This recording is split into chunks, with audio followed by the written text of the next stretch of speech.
ഹേ all, ഇന്ന് ഞാൻ കോവയ്ക്ക മെഴുക്കുവരട്ടി ഉണ്ടാക്കാൻ പോവാം. സോ ഞാൻ കുറച്ച് സവാള അരിഞ്ഞിട്ടുണ്ട്, 2 പച്ചമുളക് എടുത്തു, കുറച്ച് വെളുത്തുള്ളി, പിന്നെ കോവയ്ക്ക അരിഞ്ഞെടുത്തിട്ടുണ്ട്. ഞാൻ നീളത്തിലാണ് അരിഞ്ഞത്.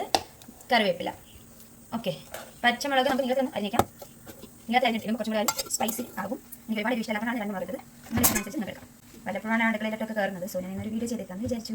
മുളക് നീളത്തിൽ കറിവേപ്പില ഒന്ന് കഴുകിയിടാം. ഓക്കെ, കറിവേപ്പില. ഇനി നമ്മൾ ഒരു ഫ്രൈ പാൻ എടുക്കുക. വെളിച്ചെണ്ണ ആവശ്യത്തിന് മതി. വെളിച്ചെണ്ണ ഒന്ന് ചൂടാവട്ടെ. കുറച്ച് കടുകിടാം. ഓക്കെ, കടുകിട്ട് ഇത് പൊട്ടിത്തെറിക്കാൻ വെയിറ്റ് ചെയ്യണം. പൊട്ടിത്തെറിക്കുമ്പോൾ മുഖത്തോട്ട് തെറിക്കാതിരിക്കണമെങ്കിൽ കുറച്ച് നീങ്ങി നിൽക്കാം. ഇങ്ങനത്തെ ടിപ്സൊക്കെ നിങ്ങൾ നോക്കി വെച്ചോളൂ.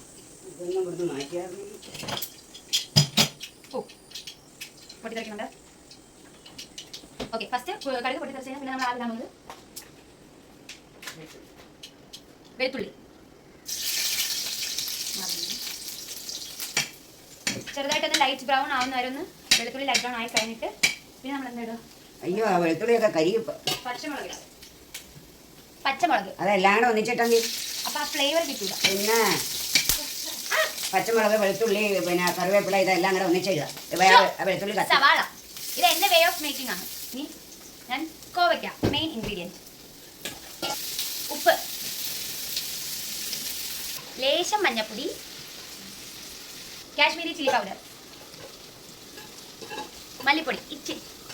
ഇതൊക്കെ ഇടാമോ എന്ന് എനിക്ക് അറിഞ്ഞൂടാ. ഇട്ടിട്ട് ഞാൻ ടേസ്റ്റ് ചെയ്തിട്ട് പറയാം. മല്ലിപ്പൊടി, മല്ലിപ്പൂ വെച്ച് വെച്ച് വാഴത്, കറിവേപ്പില.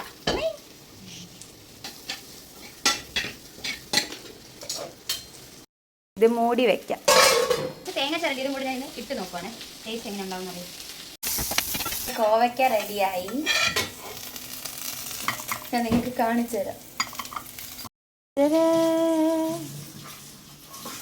കഴിച്ചു നോക്കിയിട്ട് എങ്ങനെയുണ്ടെന്ന് പറയാം. കോവയ്ക്ക ചൂടാണ്ട് ചിലപ്പോൾ ടേസ്റ്റ് അറിയാൻ പറ്റൂല. എന്നാലും ബാക്കി ഞാൻ കഴിച്ചോക്കട്ടെ.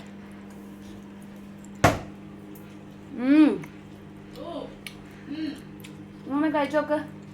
അമ്മ എങ്ങനെയുണ്ട് കോവയ്ക്ക? കൊള്ളാമോ?